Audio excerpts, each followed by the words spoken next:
Hello and welcome to our tarot reading for the collective for the equinox coming up this weekend. It is the vernal equinox for us here up in the northern part of the globe as we head towards the summer solstice with our days getting longer and longer. If you are in the southern part of the globe, this is your autumnal equinox, and your days are getting shorter and shorter, or your nights are getting longer. Both are true as you head towards the winter solstice, okay? No matter where you are on the globe, on the equinox, the day is exactly half day and half night, okay? So it's a very exciting time. It's a really good time to sort of balance, to check in with ourselves, to check in with our worlds, our relationship to our worlds, right? We're getting through the seasons, moving with this this shift of the light. I like it. I like it a lot. I also really enjoy just following the most basic rhythms of the earth, right? Like the moon cycles and the equinoxes and the solstices.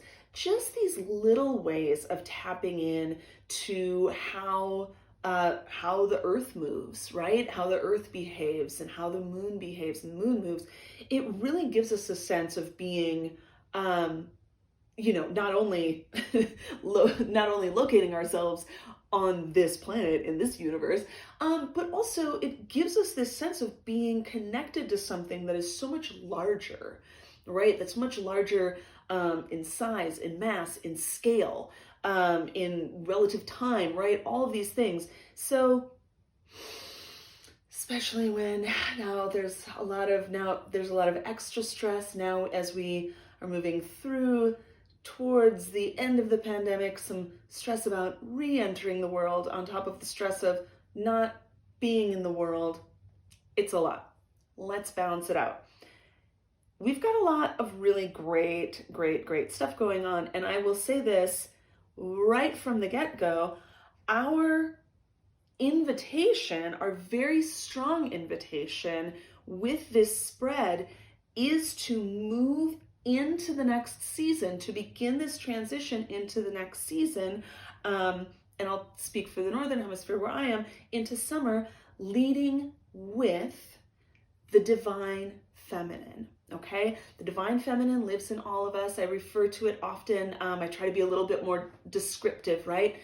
It's this divine, creative, receptive, nurturing force. It is not a gendered force, right? It has traditionally been associated with one gender or the other in a gender binary system, but it's not. It's energy. And it's energy that all of us have access to, no matter what our identity is. So we see it here reflected in the Empress, the High Priestess, the Star, okay? These like big archetypes of all different aspects of this energy. And then we also have some really nice water energy, particularly with the Queen of Cups that's giving us a nice cleansing, okay? Now, one of the things I was most excited about as I put down this spread is that the Five of Cups is over here in what we have come through. It is on the way out, right? Fives are chaos, so chaos in the realm of emotion, on the way out. We've been through some rocky times. Now we're headed right into this middle section, the Empress with the Eight of Cups. So lovely, okay? I mean, if we needed some support for getting kind of balanced out as we move through the seasons, this is it. Eights are longevity, long-term stability, something in your emotional world, in your water center, in your heart that really brings you to a place. It's not a temporary rest, okay? It's a platform. It's something that really gets you from here far into the future. Again, in cups, in water, in the emotional realm. So we're really looking to find that place where we feel very steady. And that place within ourselves, that place within the world, that place with friends, with family, with chosen family, okay? All those things that really even us out here.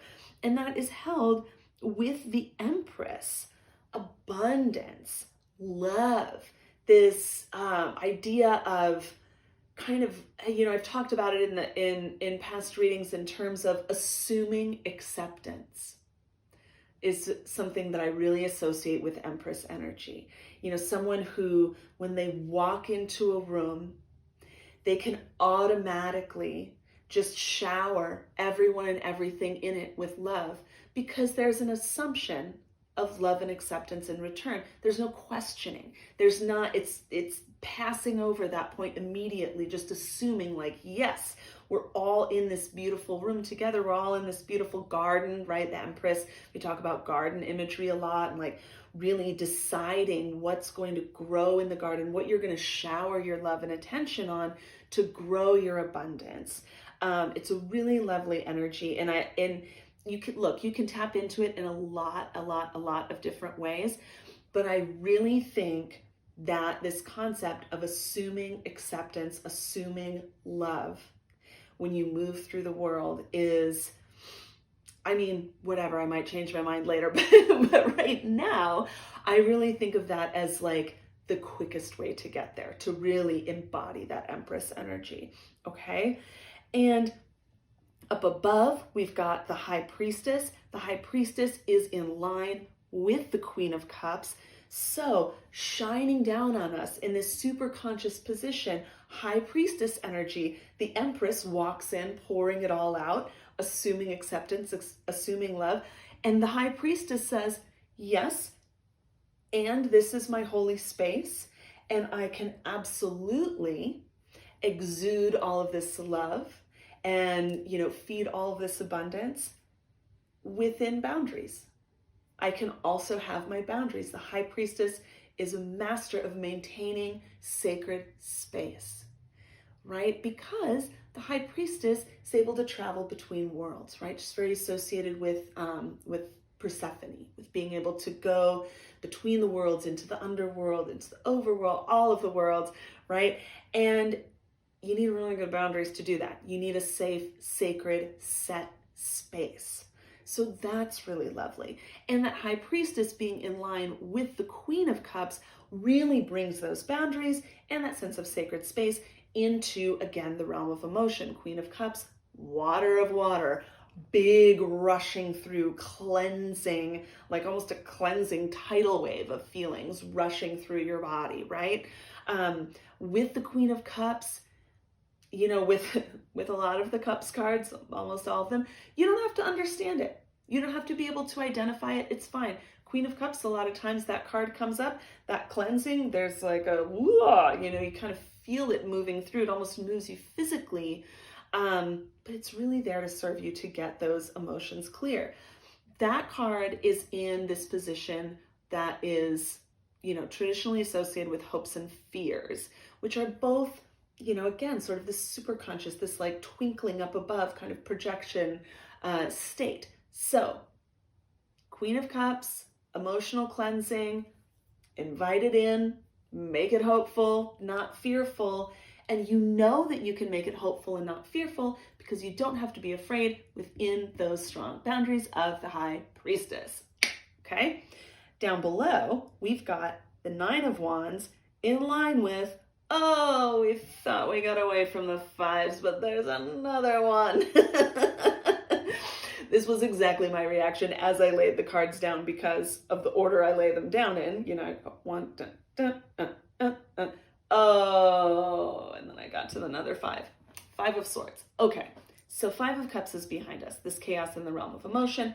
Five of Swords is sitting down here in us and ourselves, giving us some anxiety. Our way to counter that anxiety, to process it, to move through it, is through expanding our skill set in the realm of fire, in creativity, instinct, intuition, okay? So get your magical abilities pumped up, right? If you're setting an altar, if you're doing some spells, be a little extra about it, right? Like try a different kind of meditation that's like a little bit more robust than you usually would. Really push yourself and do some skill gathering. It sounded like it was going to come out wrong, but it didn't. So great. I've gathered some skills already. Okay, that's clear. Moving forward from this moment we're in now, our upcoming energy position is the Knight of Swords. Knight of Swords has something to say, and it's coming out, okay? Fire of air, this passionate message, this passion for speaking, for making ourselves heard, for getting your message out, right? So when that comes up, given that we're coming out of this Empress, Eight of Cups situation, I'm not really concerned. I feel like that sets us up for having that come out in a very loving way. But just in case, make note, because the Knight of Swords wants the message heard, okay? For your message to be heard, it needs to be crafted in a specific way often, right? It's not just about getting the message out, it's about getting it heard. So make sure that you are framing your message in a way that it gets heard. Moving forward from that, the star in this position of how we meet the situation, how it comes back to meet us.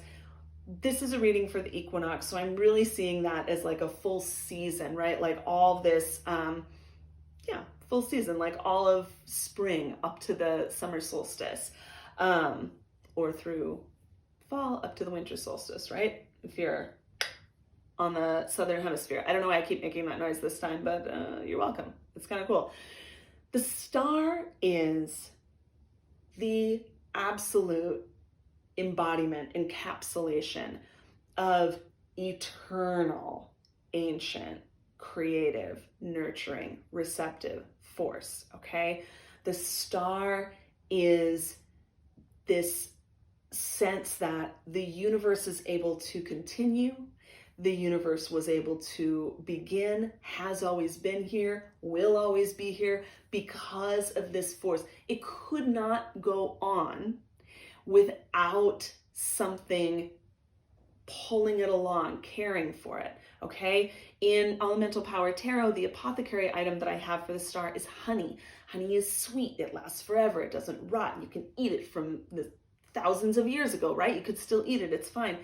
That's that star energy. So as we move into this realm, it's like we're leading with that Empress, right? Assuming acceptance, all of that stuff, right? And then we're also moving into leading with this star energy where that just, it's almost like it becomes second nature. And it's who we've always have been, and it's who we always will be. Big stuff, big, big, big, okay? Now getting into our key card, okay? Our key card is out here. It is out on its lonesome because it's the key to unlocking everything as we move forward. And sorry, Five of Swords, you don't have much to say anymore because the key card is the Ten of Swords. And when the Ten of Swords comes up, it really is this invitation to just stop thinking about it. You did it. You got all the way through. You had all of the thoughts. You had all of the reasoning. You did it. Congratulations. Let it go. It's time to lead with something else. And we've talked through all of these beautiful things that it's time to lead with, right? With this love, with assuming acceptance, maintaining our boundaries, like really loving, strong boundaries with ourselves and our sacred space, and stepping into our role as eternal and sustaining and nurturing, and beautiful and wonderful and creative and all the things, right? I'm in love with the star card. Can you tell? Oh my gosh. Okay. We are very near the end of when I will get cut off from the IGTV realm. So I'll wrap it up. Happy equinox, and I will talk to you very soon. Bye.